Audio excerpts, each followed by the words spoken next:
Boa noite, gente. Eu sou o pai Will de Ogum, dirigente da Gira de Sábado. Voltamos aí com o nosso Umbanda em Pauta, mais um episódio, começando esse ano de 2024.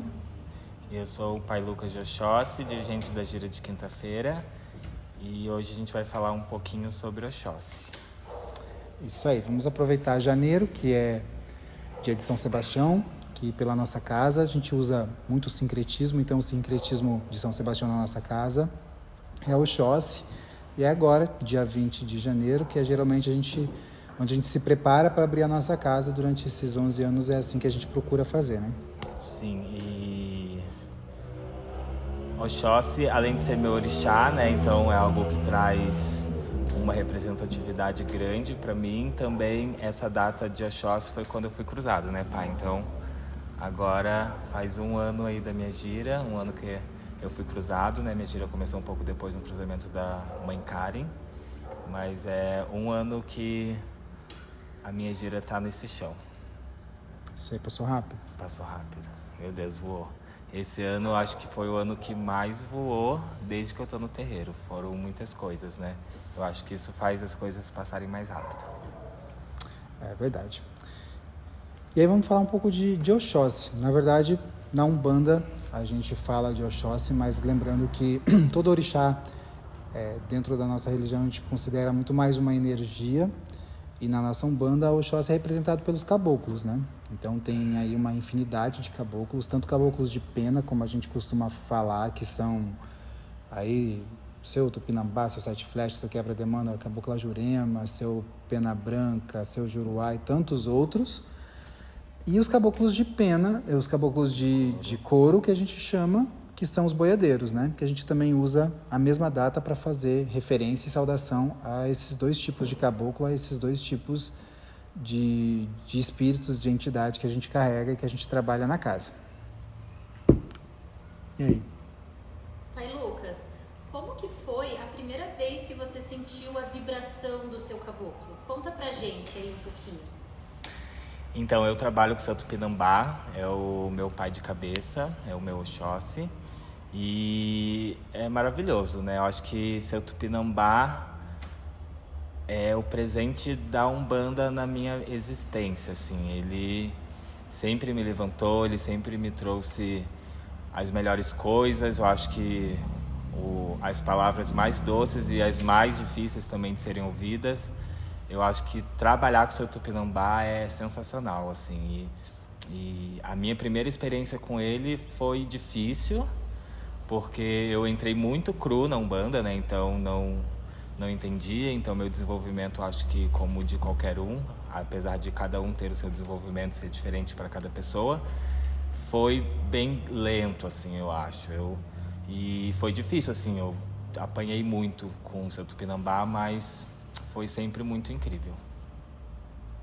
E o senhor com o seu quebra-demanda, meu pai? Eu não lembro.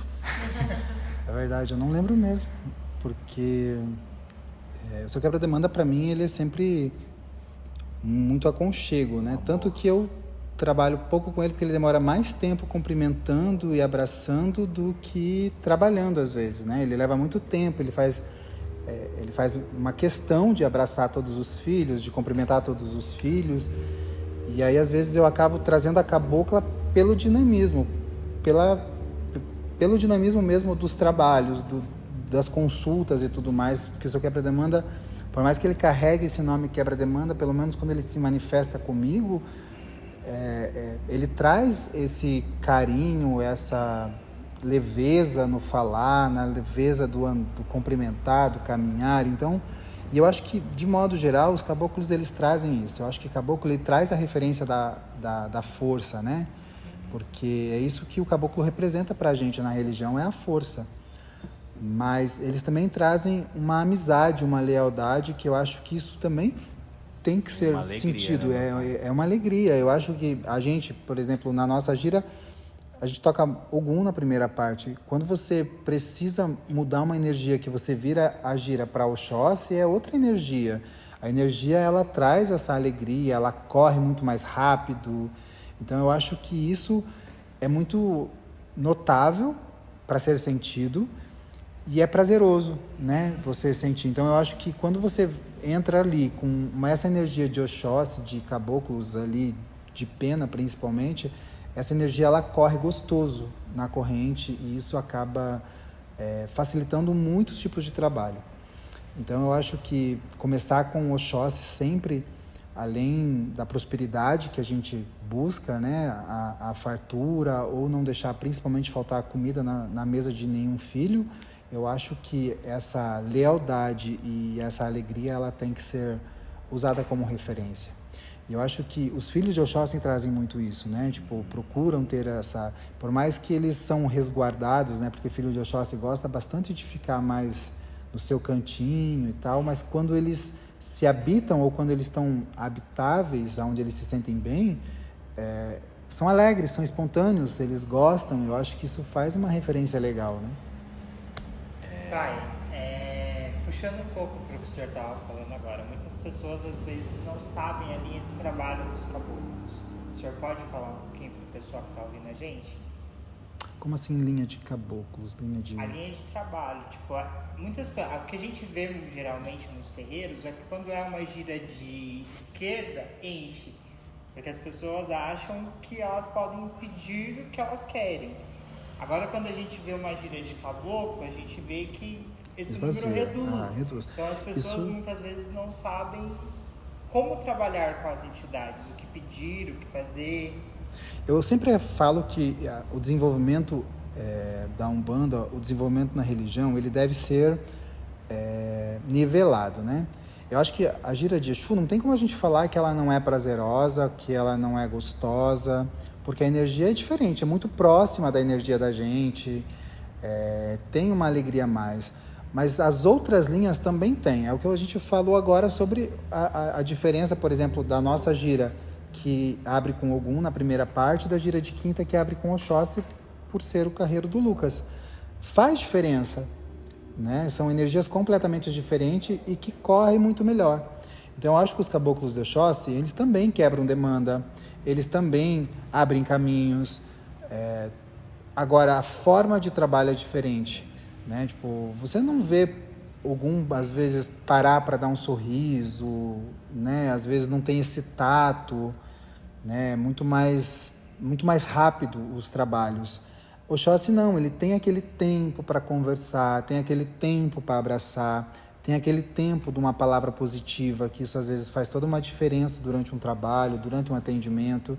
E eu acho que quando você começa a se desenvolver em todas as linhas, você consegue sentir o prazer que elas carregam. E eu acho que todo médium pode ter dificuldade em uma linha, em outra linha. Eu tenho dificuldade com marinheiro até hoje, por exemplo, muita dificuldade. Mas eu me permito, se eu estiver trabalhando, eu vou trabalhar com marinheiro. E acho que não é tão fácil como outras linhas que eu tenho um pouco mais de facilidade, mas eu acho que faz parte do desenvolvimento. E eu acho que o desenvolvimento ele é para sempre, é eterno. Então, se permitir conhecer também um trabalho de Oxóssi, ou se permitir confiar nessa linha quando elas estão trabalhando, quando elas estão fazendo seus trabalhos ali de um descarrego, de uma limpeza, de uma abertura de caminho.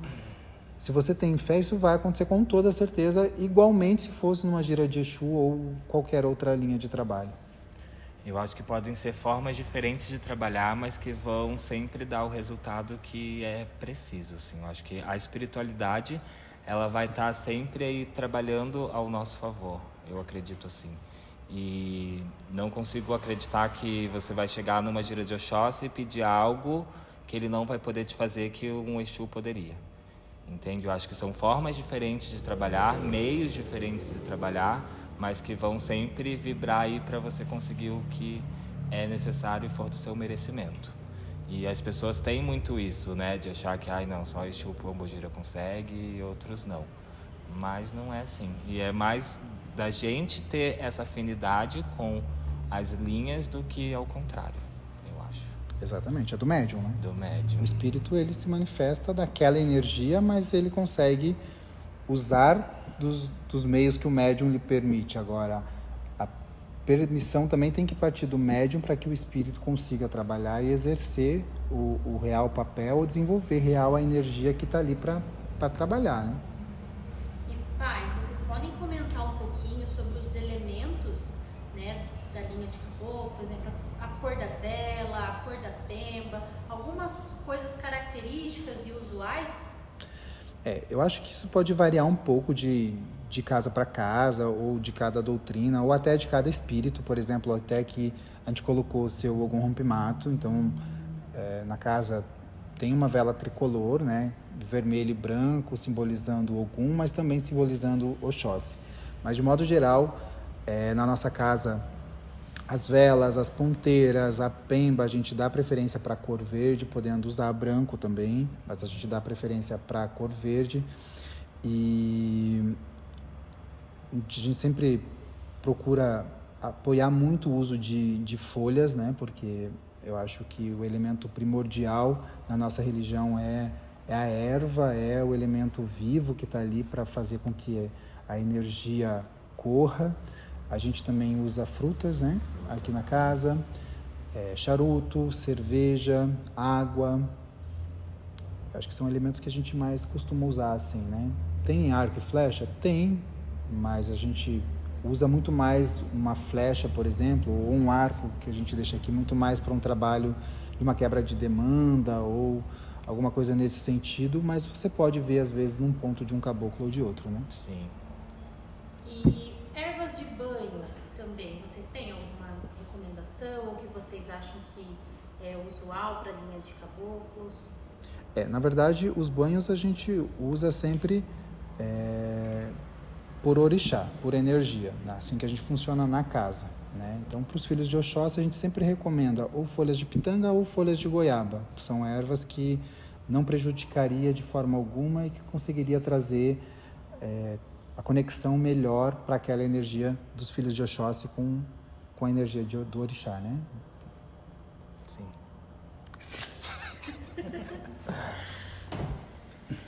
Pai, e trazendo um pouco sobre a história dos caboclos, a gente vê que o nosso país existia esse povo, né, o povo indígena, e o senhor acha que a raiz que a gente tem hoje dentro da Umbanda faz parte de toda essa história do nosso país? Faz, com certeza. Na verdade, a Umbanda, a base da Umbanda, né, por exemplo, o fundamento da Umbanda, as 3 pontas, vem do preto velho, vem do caboclo e vem do herê. Então, o caboclo em si é primordial, faz parte de toda a nossa história, né? É os nossos ancestrais, é a nossa raiz. Então, um caboclo, ele é primordial, eu acho que é o ponto de início da nossa religião. Eu acho que o caboclo, ele chega ainda, um tempo antes ainda dos pretos velhos, né? Porque os pretos velhos chegaram, já existiam caboclos, mas os caboclos já existiam muito tempo antes dos pretos chegarem aqui escravizados, já existiam caboclos antes mesmo da existência do branco, né? Dos portugueses chegando no Brasil, já era uma terra habitada, nossa ancestralidade um povo originário.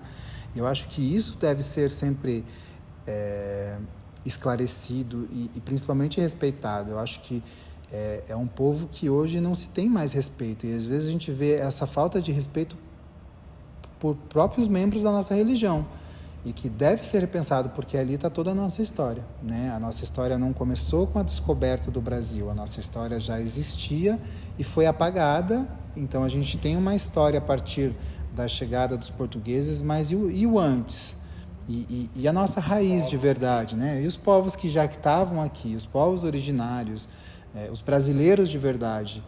Então, como a Umbanda ela é feita dos nossos ancestrais, então se começa com caboclos. É a nossa base, nossos caboclos. E deve ser sempre a nossa linha de organização. Por isso que a gente na casa costuma dizer que pai de cabeça sempre vai ser um caboclo, né? Então, ou o caboclo de Ogum, ou um caboclo de Oxóssi, ou um caboclo de Xangô, não importa a energia do orixá, mas vai ser sempre um caboclo. Por quê? Porque é a base da nossa religião, os caboclos, os pretos e os herês. Você pode ter um desenvolvedor, um outro espírito, mas o nosso pai de cabeça sempre vai ser a força que esses caboclos trouxeram para trazer a nossa história e manter essa história até hoje através da espiritualidade, né? E a gente vê muito isso através das magias, né, pai? Porque o povo indígena, ele traz essa magia com eles no sangue.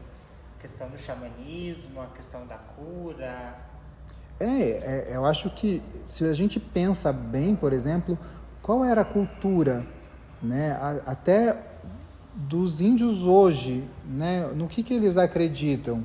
Eles acreditam na natureza. O que é a Umbanda? É a força da natureza. Então, se a gente pensa bem, a diferença é que hoje existe manifestação espirituais, mas antigamente, a gente não sabe se existia ou não esse tipo de manifestação, mas com certeza a força da natureza já existia e era a força que eles direcionavam como uma religião, como um respeito. E a Umbanda é isso, a Umbanda é a força da natureza. Então eu acho que a nossa religião já vem então desde essa época aí, através da crença da natureza e da força da sua natureza. Posso fazer uma pergunta, pai? Pode. Os caboclos de Oxóssi são os únicos derivados indígenas? Ou os outros também? Todos, tipo caboclo de todos. Ogum, caboclo de Ançã, caboclo de Iemanjá? Para mim todos são povos originários, todos com bases na nossa raiz mesmo e vem aí até hoje. Eu acho que os orixás entram na Umbanda de um modo depois, né? E se for estudar ou ler um pouco, tipo, Umbanda nem teria essa energia dos orixás, né? Viriam apenas com a base dos caboclos, dos pretos velhos. Então, a religião foi mudando conforme as coisas foram indo, e aí depois que os orixás chegaram. Então, se assim sendo, a nossa base vem dos caboclos originários, vem da nossa Porque quando a gente antiguidade. pensa em caboclo de Ogum, um exemplo que é bem vivo na nossa casa, a gente vai pensar num cavaleiro de Ogum, né? Tipo São Jorge. Romano, né? E só Exatamente. que, ao meu ver, não é. Também são derivados dos povos originários. Mas a gente faz, talvez, essa ligação pelo sincretismo, pai? Eu acho que a gente pode fazer pelo sincretismo, mas eu acho que também muito é uma memória fotográfica a gente usa, né? É mais fácil a gente imaginar um caboclo de Ogum fardado com uma espada do que o seu rompimato montado num cavalo com saiote e guerreando e lutando da mesma forma que se lutava antigamente. Então eu acho que é muito mais uma memória fotográfica que a gente usa e mantém aquilo, mas é indiferente de qual linha de trabalho. Com toda certeza, todos os caboclos vêm derivados dos nossos ancestrais aqui, que são nossos caboclos. Pai, puxando já para o final do nosso episódio, a gente queria que o senhor deixasse a sua mensagem hoje para quem está ouvindo do outro lado. Na verdade, eu acho que a mensagem eu acho que é boas-vindas ao ano que está nascendo aí, que chegou agora. Eu acho que essa divisão de tempo em anos, em meses, para nós humanos, acaba sendo uma nova oportunidade que a gente tem todos os dias de melhorar. Então, que a gente aproveite esse ano que está chegando aí, esse ano que está nascendo, para que a gente consiga não só realizar os nossos sonhos, não só buscar as nossas alegrias, buscar as nossas conquistas, mas antes de qualquer coisa buscar também a nossa melhoria como ser humano, a nossa busca interna, que é o que a gente realmente deve buscar para que a hora que a gente se reencontrar ou se encontrar, a gente se torne uma pedra melhor para o mundo e assim sendo para a existência de todo mundo. Então, que esse ano seja um ano abençoado para todo mundo, que Pai Oxóssi abençoe a todos, que Pai Oxóssi não deixe faltar alimento nas nossas mesas, que Pai Oxóssi não deixa faltar a nossa caça diária, mas antes de qualquer coisa, que Pai Oxóssi não deixe faltar coragem para que a gente lute nossos dias, todos os dias, quando a gente acordar. Axé, que assim seja. É isso? É isso, meu pai. Gente, então, saravá para vocês, guerreiros sempre, guerreiros de Ogum.